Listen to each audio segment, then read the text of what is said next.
Hello, welcome to Hindi time. ఈరోజు మనం ఈ వీడియోలో స్పోకెన్ హిందీకి సంబంధించినవి కొన్ని వాక్యాలు నేర్చుకుందాం. ఓకేనా? స్టార్ట్ చేద్దామా? నువ్వు నా మీద కోపంగా ఉన్నావా? ఇన్ హిందీ క్యా తుమ్ ముజ్సే నారాజ్ హో?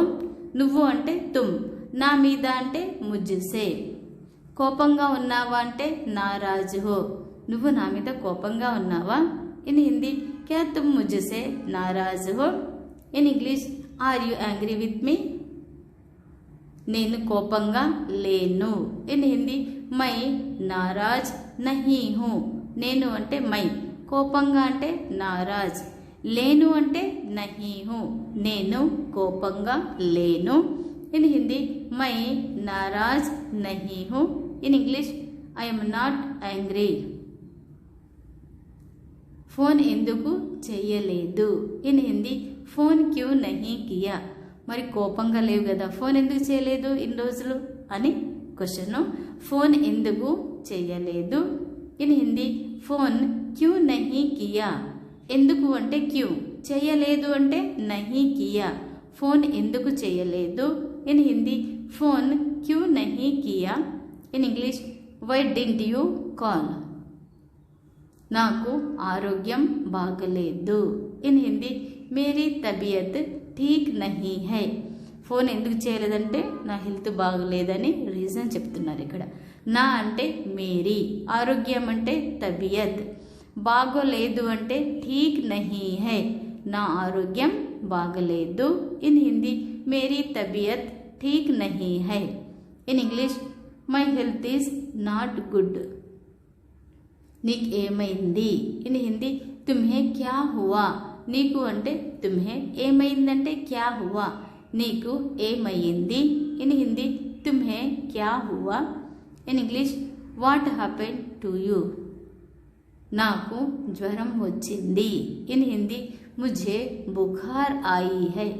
నాకు అంటే ముఝే, జ్వరం అంటే బుఖార్, వచ్చిందంటే ఆయి హై, నాకు జ్వరం వచ్చింది. ఇన్ హిందీ ముఝే బుఖార్ ఆయి హై. In English I have fever. ఎప్పటి నుంచి జ్వరం ఉంది? ఇన్ హిందీ కబ్ సే బుఖార్ హై.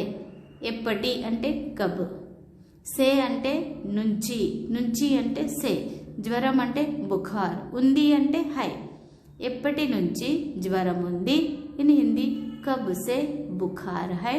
In English from when do you have fever.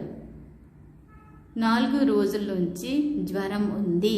In Hindi 4 దిన్ సే బుఖార్ హై. 4 అంటే 4, రోజుల అంటే దిన్, నుంచి అంటే సే, జ్వరం అంటే బుఖార్, ఉంది అంటే హై. 4 రోజుల నుంచి జ్వరం ఉంది. ఇన్ హిందీ 4 దిన్ సే బుఖార్ హై. In English from 4 days I have fever. ఇప్పుడు విశ్రాంతి తీసుకో. ఇన్ హిందీ అబ్ ఆరామ్ కరో. నీకు జ్వరం ఉంది అందుకని ఫోన్ చేయలేదు కదా, అయితే టేక్ రెస్ట్ అని చెప్తున్నారు. ఇప్పుడు విశ్రాంతి తీసుకో, మాట్లాడకు, ఫోన్లో మాట్లాడకు, ఎవరితో మాట్లాడకు, రెస్ట్ తీసుకో, త్వరగా కోలుకుంటావని ఉద్దేశం ఇక్కడ. ఇప్పుడు అంటే అబ్, విశ్రాంతి అంటే ఆరామ్, తీసుకో అంటే కరో. ఇప్పుడు విశ్రాంతి తీసుకో. ఇన్ హిందీ అబ్ ఆరామ్ కరో. In English take rest now. Video like చేయండి, షేర్ చేయండి. మీ హెల్త్ ఎలా ఉంది ప్రజెంట్ కామెంట్ బాక్స్లో కామెంట్ చేయండి. మీకు ఏమైనా డౌట్స్ ఉన్నా కామెంట్ బాక్స్లో కామెంట్ చేయండి. చూస్తూనే ఉండండి హిందీ టైం. Thank you.